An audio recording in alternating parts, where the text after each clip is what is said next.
Hello, and welcome to our weekly LinkedIn Live leadership series, Voices of Leadership. I'm Kathy Eastwood, the CEO and founder of E=Y and the host of this series. Each week, we love to explore the fascinating world of leadership, featuring different voices from various generations and roles. I think I'm back. All right. So a team's job is to deliver business results. The role of the leader to empower, inspire, and enable the people and team to deliver those results. And there's a repeatable formula for leading. It's the E3 leadership code: express plus engage plus execute, powered by emotional qualities. So what I love to do is invite guests in to talk about how to use this code, whether they realize it or not, and really be able to help people realize there's no one way to lead, but leadership can be learned. And that's going to be our topic today. So I'm really excited about this because, our guest, Andrew, is someone that he and I have had this debate for a long time. There's stats that 10% of sales and probably 10% of leaders are just natural. They're good at what they do. And then there's probably about 20% on the back end that no matter what you do, they're never going to learn what's needed. So we're talking about the 70% in the middle of learning what to do well. And so that's why I'm so excited for my guest today, Andrew Weaver. He and I have known each other for a long time. Yeah, a few years, yes. And he's joining us. He runs enablement at ServiceNow and really focuses on helping customer-facing roles, whether it's sales, pre-sales, post-sales, individuals, influencing customers, which is leadership in its own right. So, Andrew, thank you so much for joining. And by the way, if you're joining, please let us know where you're joining in from. Feel free to put your LinkedIn profile. This is a good opportunity to network and also ask questions as we go. We'll be looking for the questions. So, Andrew, with that statement, tell us a little bit your thought around the value of enablement and the importance when we're trying to influence people. Thank you for inviting me, Kathy. Yes, I think, as you say, the discussions we've had around sales, for example, is a very simple process messed up by people because you've got to engage with people, and leadership is no different, in my view. There's some, as you talked about, the E=Y. There's a process, and it's about doing it. And again, as you mentioned, the 70%. They need to know. So part of the challenge they have sometimes is they need to know that they need help and then look for it. As you said, back to the top 10%, and I've seen this many times in, for example, sales, where the top 10 will be successful irrespective of what I do, usually despite what I do, because they know what they need to do and they'll go and get information, or they'll come to you for information, but they know about it. It's the others that generally think they're okay and muddle along and don't really look for the help that they do. And again, you often see they're going along and they're just missing a step or two out of the process, because I've done this so many times, and it's always that step or two that makes the big difference to the end game. So, so for sales, I think discovery is one of the things that people miss out. If somebody says, I want to do this, okay, let's go. No, stop. Let's do the discovery, and then we'll carry on. Yeah, and I think sales, the fact that there is a proven methodology to how you sell and a process, right? That is now accepted, that every good sales leader follows the same repeatable process. Is that a fair statement? Yep. Yeah. Absolutely. And there's, I think the other benefit is everybody knows what's going on because it's repeatable. So things go wrong, something happens, people can look at, right, this is the status we're in, or this is the help that you need. Whereas if you're doing the random, nobody can help. Because and that's the same thing as you mentioned. Like that's where I say with leadership, it's the code, right? It's express plus engage plus execute followed by emotional qualities. So when you're looking at helping people learn how to service their customers, right? How to drive a sale, what is the number one thing that you help them understand is critical? I think you mentioned it. Is it discovery is the number Yes, one? I think discovery is the say the is the source, is the starting point, is the foundation of everything. In that, unless you understand from a sales point of view what the customer's trying to do, what they're trying to achieve, from a corporate point of view, and equally often from a personal point of view, the people you're talking to, and then the qualification that goes is, can I help that person? And then the same with leadership. It's what does the company want us to do? What's the strategy? Where we're going? What's expected of my team? And then within the team is what do you want to do? What are your goals, ambitions? Because obviously everybody's different. Some people are looking to become the CEO next year, and some people are just happy ticking along. Very good at the job, but no real ambition to sort of become, super leaders. So you've got to find out what makes them tick, what are they interested in, and then try and articulate, which is back to the sales again, what you've got to offer in terms they understand and they think, oh, I can see what's in it for me or why I'm helping, and off you go. And that's, I think, part of the leadership bit is very obviously just listening to people. It's just, you've got to talk to them and find out what they're interested in. And then, as I said, it's that articulating what you want them to do in terms that they understand. Yeah, and when you think like, to me that comes natural, and I think I am one of those. I probably fit in the 10%, to be honest.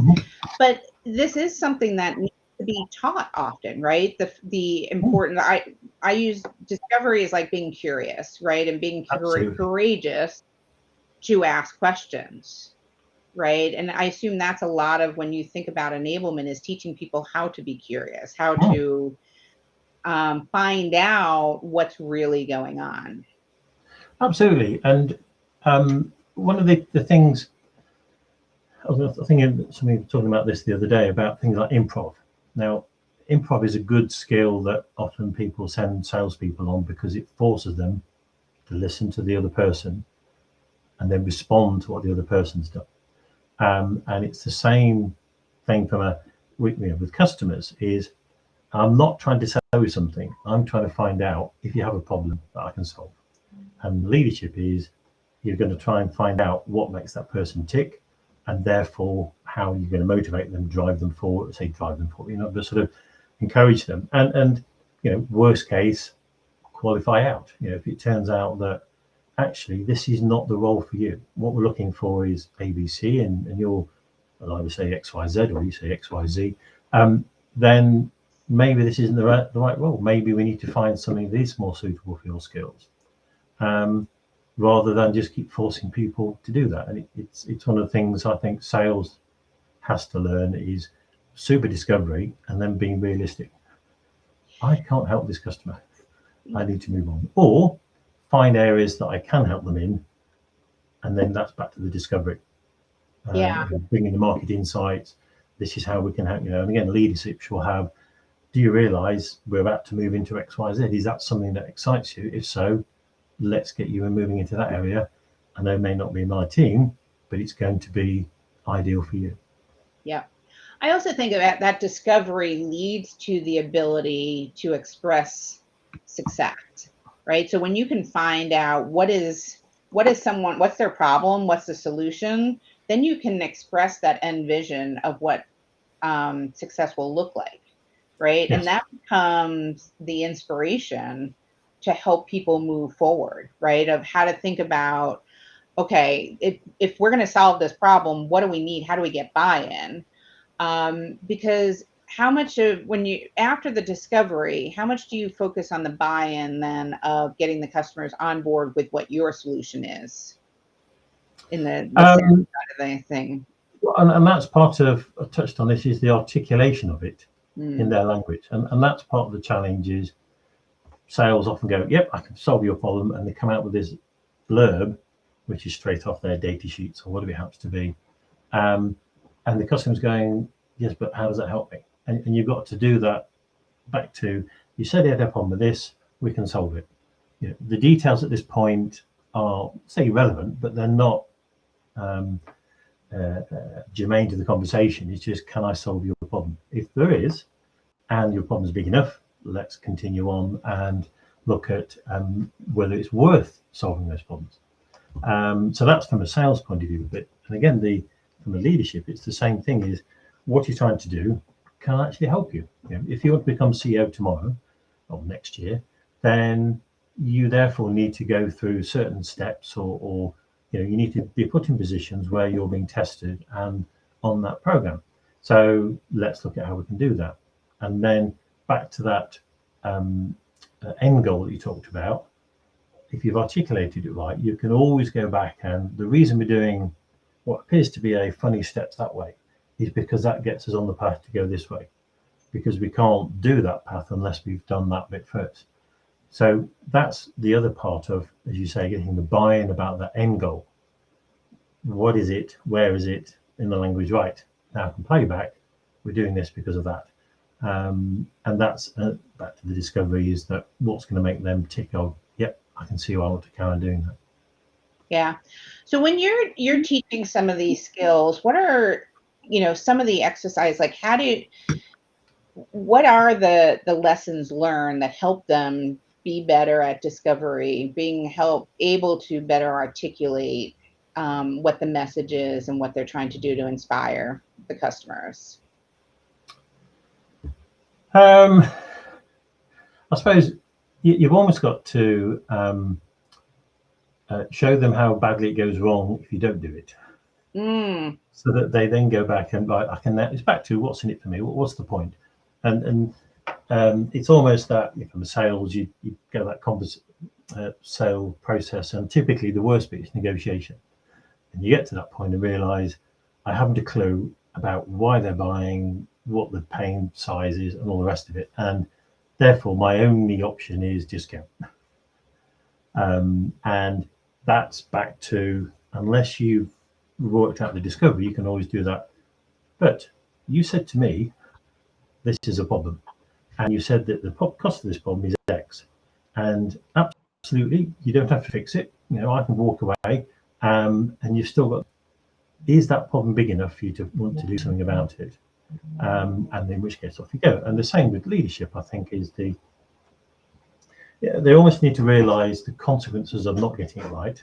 Now, whether you show them in, you know, these are the really poor leaders, or you take them through some little sort of artificial process to show that unless you've done that this back to the discovery, you're going to end up with, oh yes, I don't know what I'm doing here. All the team's unhappy, they're demotivated, they've no idea what's going on. I'm then going to get problems because my leadership is not telling me, he's not happy with what we're doing. Then you go, right, now understand the value of doing that up front and spending that time with them to start with, before you set off, rather than, okay, let's go. I'll work it out on the way. You know, there's so much to unpack in there. It's interesting. Let me go back, because one of the things we were talking, like I asked you, how do people learn this?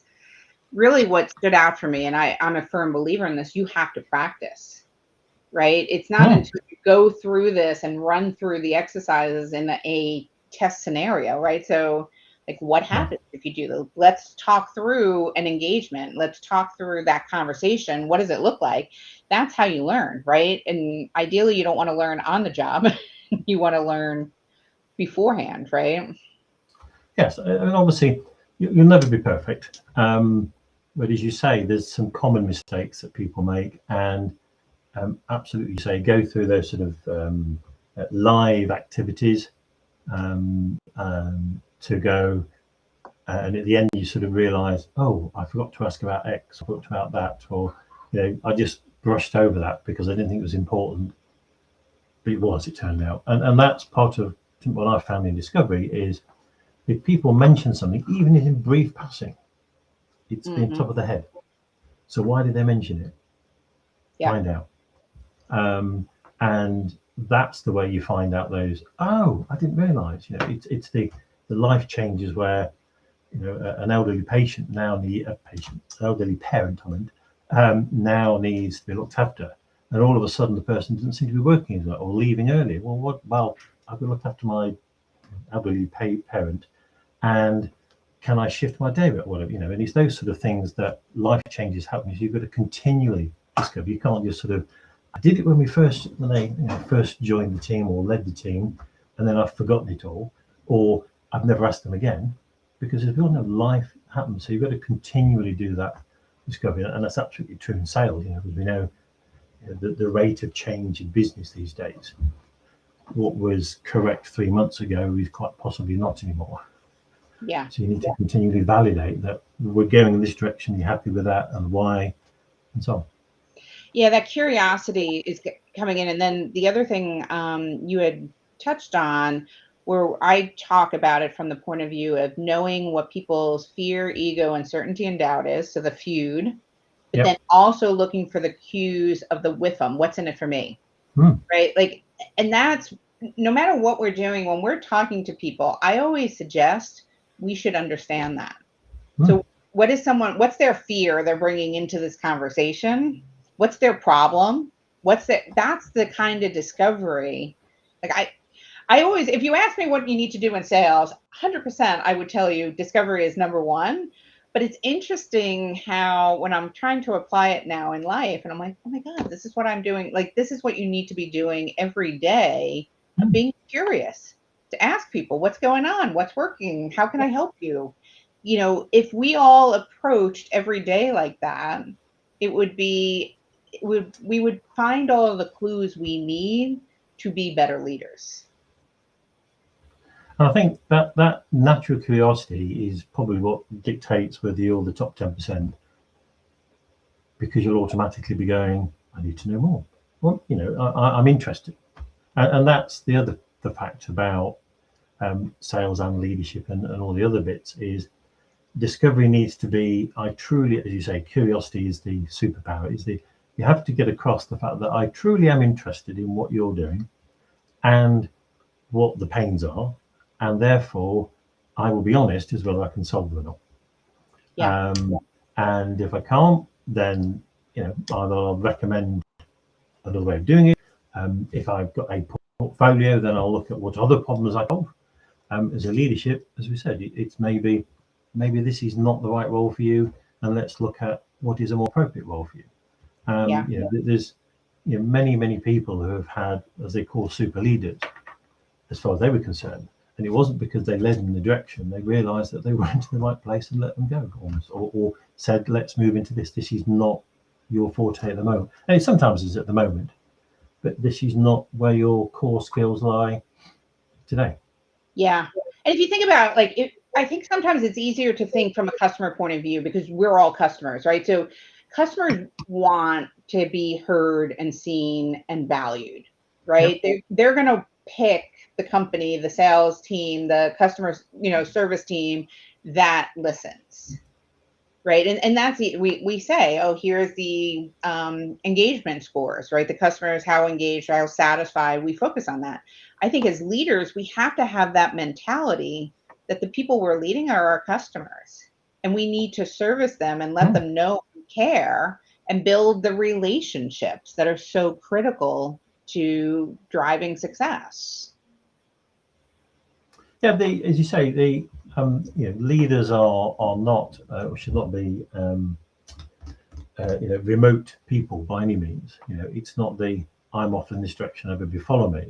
As you say, it's we're going this direction, and we all know why we're going this direction.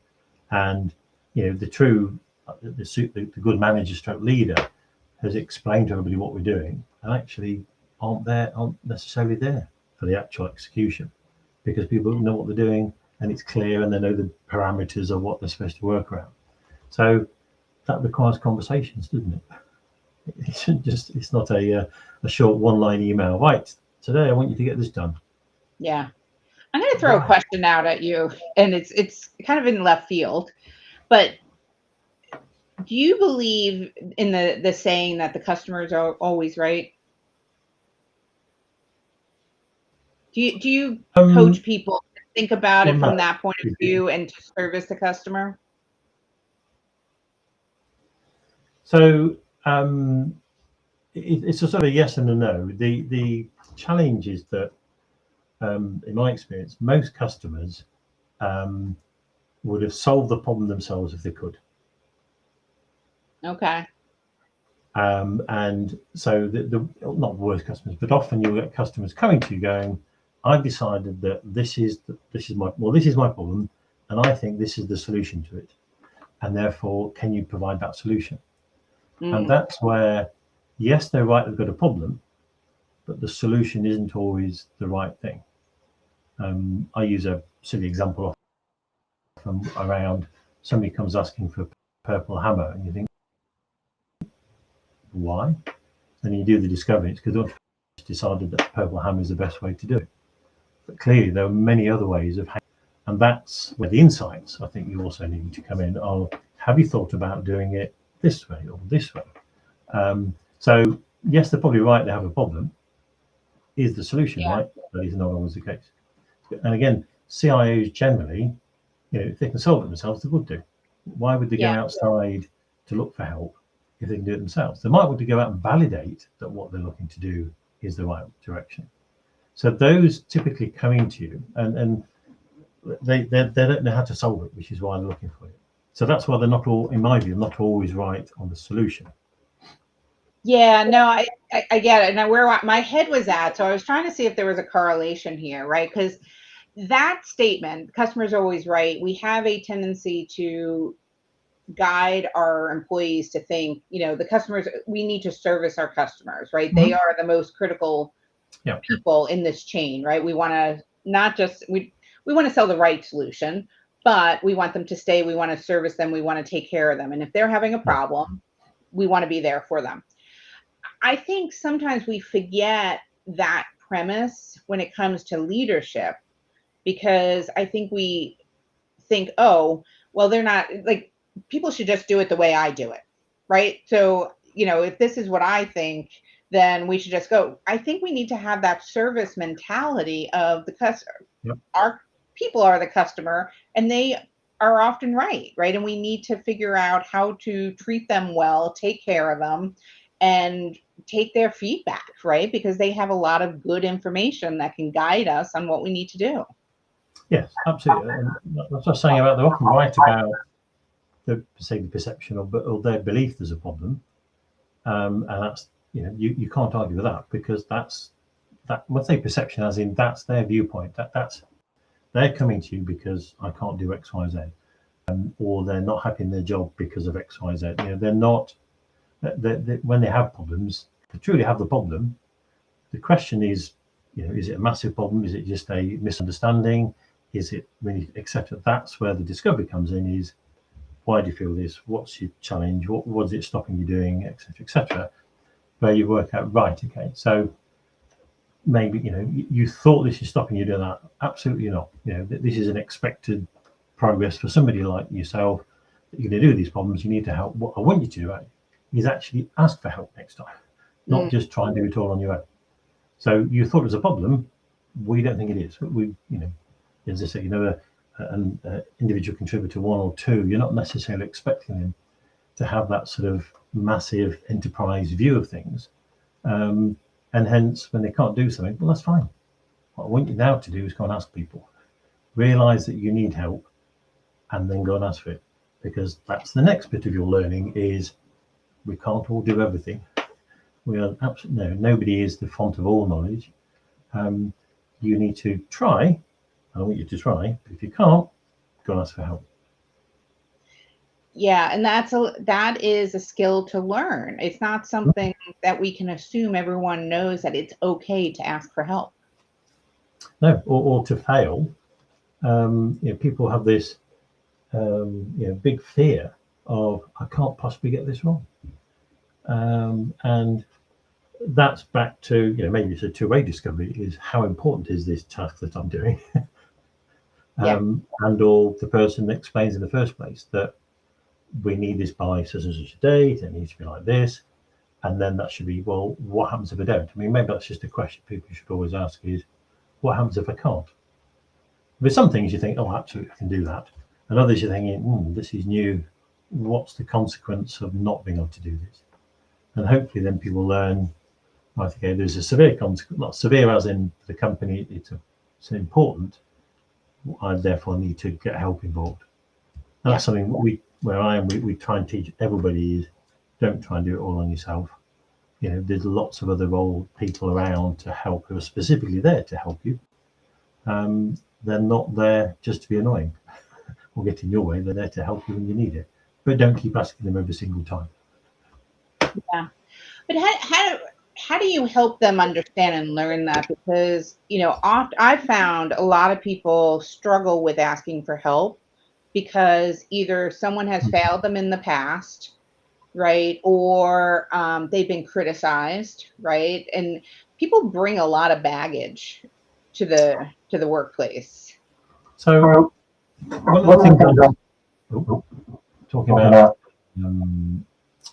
earlier is that you do the discovery and you find out various things, and then you effectively set the tasks and off they go and they execute it based on the parameters that you give them.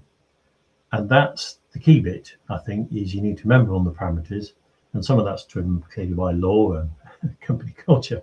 But it should also be, this is we need this by then, and if you're struggling by that, then please let me know. In other words, set up that environment where it's okay to not be perfect, or it's okay to get help in, or let me know if you're struggling with this so that we can then get resources, whatever it is. And that's the parameters I think you need to set up the execution of that mission that you've given people. Is that, what happens if it goes on? Not just the success, but what are the challenges? How do I want you to react for the challenges? And I think generally people, if they're given that parameter, they'll go, okay, phew, it doesn't matter, but it's not the end of the world if I can't do this. As opposed to most people think, oh, if I can't do this, that's it, I'm out of a job, I'm getting fired, or, et cetera, et cetera. Yeah, I mean, no one is perfect. And what I've coached people on my team before, like, it's if something is going wrong, like if you don't ask me, I can't help.